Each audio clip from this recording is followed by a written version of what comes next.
Hello everyone, welcome to another episode of TCG Talk, back today with another video and another deck tech video for you all for Blitz season. Skirmish season is just around the corner. I know right now, we're going through the call in Indianapolis, and there's been a couple battle hardened events, and I'm going to do more coverage on those this week. Like I said in my last video, as things wrap up, probably starting Monday and Tuesday, you'll see videos coming out about those. Probably Tuesday, Wednesday actually. I want to kind of take time to digest it and get my thoughts. But for today, I told you I was going to do some different deck techs with different Blitz decks, and the first one I want to do is Viserai. Viserai, in my opinion, is one of the best decks in the format. Blitz is really hard. I think the clear-cut, like in a vacuum, best deck in the format, in my opinion, is Kasai. However, it's kind of tit for tat, and it's really close to the top, and some of the battle hardened results in the UK kind of show that it's really kind of, balanced at the top. At least there's like 3 or 4 really good decks at the top that I think are going to be really good. So I'm going to do a deck tech on them. But the first one I'm going to go over Viserai. Again, Blitz, for anyone's not aware, 40 card deck. You can have up to 52 cards in total counting equipment, but you don't get a sideboard, and your young hero counts as one as well. So for obviously Viserai, he counts in the 52 card technically. So he's in here. With Rosetta Thorn, we don't have any other sideboard weapon, just no point, to be completely honest with you. For the main board equipment that I run, it's kind of the general suite: Arcanite, Skullcap, Bloodchief, Skeleton, Grasp of the Arcanite, and Spellbound Creepers. This is what you're going to run in most matchups. Obviously, Arcanite, Skullcap, great value, and Blitz if you can manage your life total properly. Skeleton, enough said about that one. Like one of the reasons Viserai is so good is because you got a lot of new tools to be able to run his tempo plan, which is what I'm running. I'm not really running OTK. I'm kind of running a tempo to combo-y type deck list. But what this does is it basically starts your health even higher. Everybody starts at 20 health, but Skullcap, over its lifespan, can technically block for 3 if you block with it right. Skeleton, even though you don't want to use that last ping of block, can block for 3. Grass blocks for 3, and Spellbound Creepers blocks for 1. There's 3, 6, 9, 10. So at a tight, you can technically be starting with 30 health. And it's just a really good equipment set. So that's what I'm running in the main board for equipment. For sideboard right now, I have Ether Ironweave in here as well. I have it in here mainly if I think it's going to be a really, really fast matchup. I still might use Skeleton anyway, but I put it in here if I want to get a couple extra resources and be able to push a little bit more damage. And it still blocks for 1, so still really good. I have Vexing Cool Hand. I'll put this in the...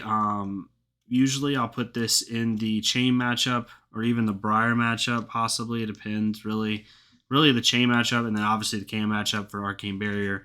And then sometimes I'll put this in, obviously, for the Mirror. I'll put this in sometimes. It really depends.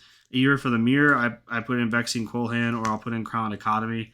Most time Crown Dichotomy, but if I think that they're going to kind of be a high tempo Viserai where they're going to be doing a lot of Rosetta Thorns, I might actually put both of them. It just kind of depends. But Vexing Coil Hand is really good as well, just for the tempo game plan. And then finally, Null Rune Robe. So if I'm playing against a Kano, I'll run all 3 of these. All 3 of these, and I'll keep my Spellbound Creepers in play. I just love Spellbound Creepers, and I think it's really good. But it all depends kind of on what your situation is.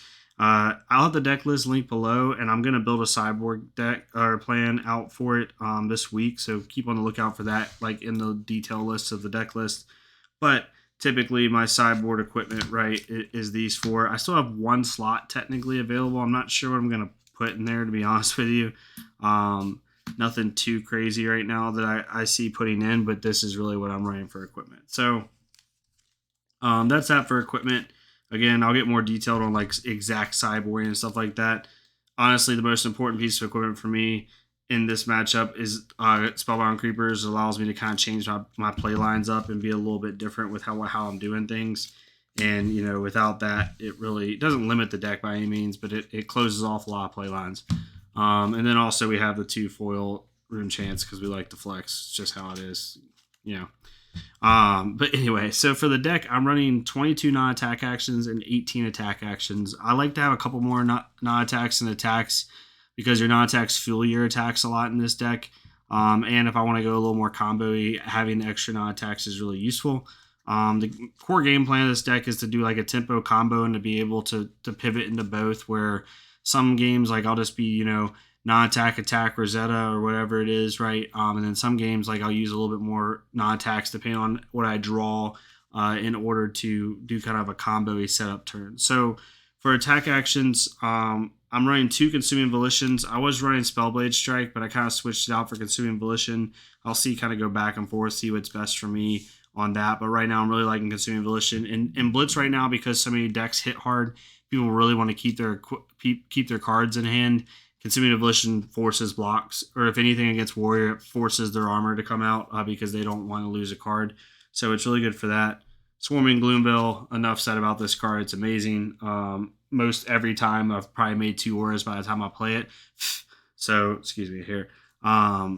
So it's always coming in usually for 4 go again. If not 4 go again, can't prevent Arcane on hit. So it's really good for that. Meet and Greet, another staple. Nothing crazy here. Amplify the Arc Knight. Spellblade Assault, I like being able to replace off of Mob Skies, obviously, and I'm running all 6 in the deck. So it's really useful for that, and to be able to create some rune chants. You create 3 rune chants, and you're also threatening an additional 3 rune chants if they don't block it out. It's just really good. And it's good when paired with Plunder Runs, which is also in this deck.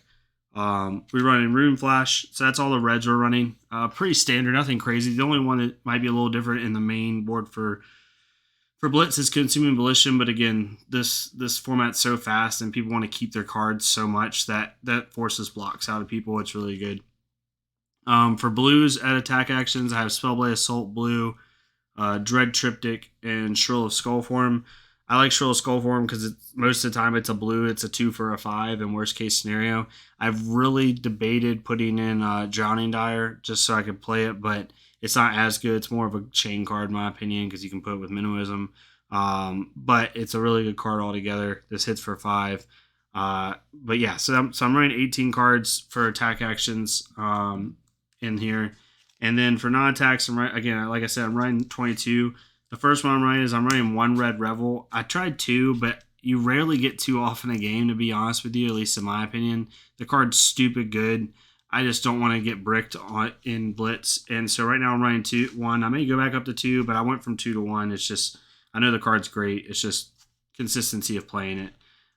2 red Plunder Runs, obviously. I'm running those, and I'll go ahead and, I have my yellows back here, but we're also running 2 yellow Plunder Runs. So 4 total Plunder Runs in the deck. Plunder Runs is really good with Viserai. Being able to, you do Swarming Gloomville for 6, right? Threatening to draw a card, or if you have 3 rune chants, like Amplify the Arc Knight for 9, right? For free, pretty much, threatening a draw card. It's just really good with that. And Spellblade Assault. I love playing on Spellblade Assault. Plunder Run, Mauve Skies, Pitch Blue, play Spellblade Assault, and then Spellblade Assault's coming in for 7 with Go Again. On hit, it's going to make rune chants and draw, so they're basically forced to block it out. It's just really oppressive, and I really enjoy playing it. 2 Sonatas, obviously, nothing crazy there. For Mauve Skies, we're running the full set, all 6 Mauve Skies. We just want to try to get that Go Again and also threaten more rune chant production. They can't really ignore any of those or they're going to be in trouble, to be completely honest with you. 2 Read the Runes as well. This is just really good, again, for combo turns. I've had turns where I've become the Arc Knight. I went and had a Read the Runes in hand. I went and got a Morgitide, and then I played Read the Runes after that, right? Making, a lot of rune chants, having 7 total rune chants that turn just by doing that, and that's if I don't play any other cards. So it's just really good for that. And while we're on the topic of it, 2 Morgitides. And then at blues, we're running, so we're at blues for non-attacks. We'll put these over here with our other blues. We're running 2 blue Mavrian Skies, obviously, like I just said.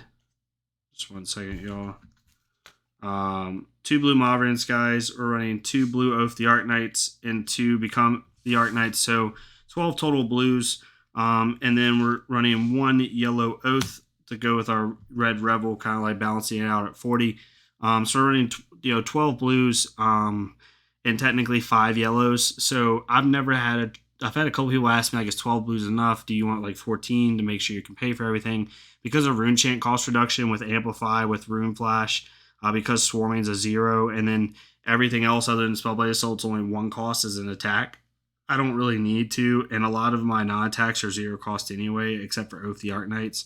So I've never had an issue paying for anything. But I really like this deck because it allows me to go into a tempo plan, but also allows me to go a little bit into combo as well, using cards like Morgetide, Read the Runes, even Oak the Arknight. I've had games where I had 3 non-attacks in hand with no Mauvrian Skies, but it was like a blue, Oath the Arknight, a Read the Runes, and a Morgetide, and I would just, like a Dread Triptych, right? I've had hands like this, like, and because some people always ask me, like, how do you combo off of this type of deck? It's when I get hands like this, really, is when I want a combo, where you get a hand like this, and you don't really want to attack with Dread Triptych, so you'll play out a Morgetide, right? You'll pitch Dread Triptych, play out an Oath the Arknight, making 4 rune chants off of that, which is really good. And then you play like a Read the Runes, right? So you're making an additional 6. So it's just really good for that. It's made 10 rune chants, and I can come back next turn and do really well. So that's the kind of like plays I'm looking for, to be honest with you. When it comes to like the combo plan, right? That's just one example, but it's just something that I can use. But I've been having a lot of success with this. It's one of the few decks that I've consistently beat Viserai with, to be completely honest. And I think it's going to continue to be, honest with you. It's one of the top decks in the format. Matthew Folks had it in the UK Battlehard, and he lost in the final to Oldheim. Oldheim would be a tough matchup with this, but Oldheim's just really good, and that's that nature of Blitz, is there's a lot of counters to your plays.